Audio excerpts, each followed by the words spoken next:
It's not that big of a deal. Dear Green Hope freshmen, I was in your position just 2 short years ago. I know how it goes. If you were anything like me, you were so afraid of your whole freshman year of high school. You felt like you'd mess up. You thought that not everything could go your way, and you'd make some mistake and pay for it. Well, I'm here to tell you that you're right. You will screw up. It's inevitable. Not reassuring, I know.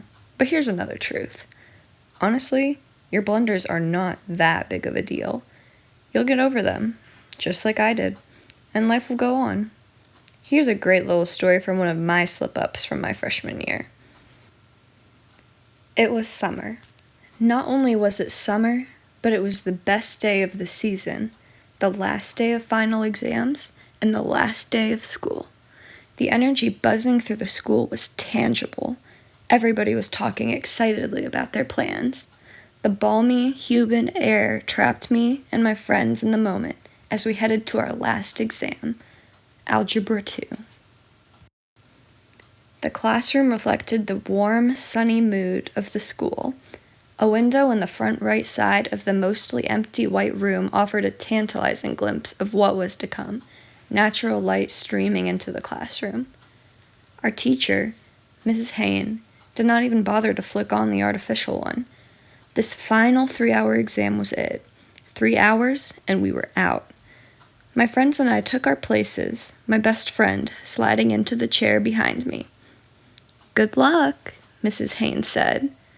Our class picked up our pencils and began. I felt pretty good for the first bit.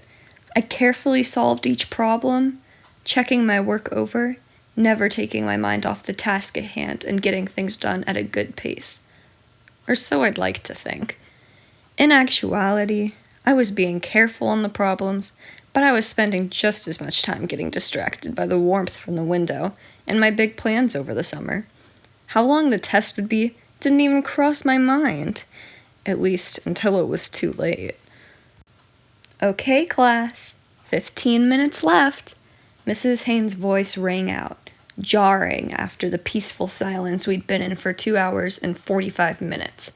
It also jolted me out of my daydream. Hurriedly, I looked through my test. 4 pages left? And with 15 minutes? Hands shaking from stress, I looked down at my test and began solving algebra at a speedier pace than I ever had in my life. The shrieking bells came like the 4 horsemen of the apocalypse. "Pass your exams to the front row of desks," Mrs. Hain cooed, my distress mounting due to the fact that a page and a half of my test was still as undisturbed as fresh snow. "Tori, your time is up," she said, much to my horror, after collecting the rest of the tests and noticing that I was still scribbling away.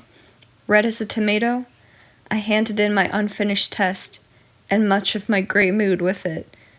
Luckily for me, my best friend had waited for me.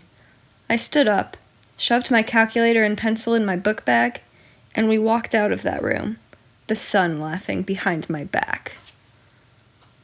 The second I got into the hallway, I immediately went off about the exam, telling the poor girl my story of woe. She listened to me, giving me her condolences, but then presented me with some life-changing words. Honestly, it's not that big of a deal. At the time, I wanted to yell back that it was a huge deal. It felt to me like the world was ending. It felt like the tragedy of the century. However, I still passed the class and began to realize that I should probably figure out some better strategies for time management, which have helped me in the long run. So the moral of the story? Take my friend's advice, and remember always that you'll get through your mess-ups, and you probably won't even remember it. Take the time to learn from them, and I promise you'll be fine.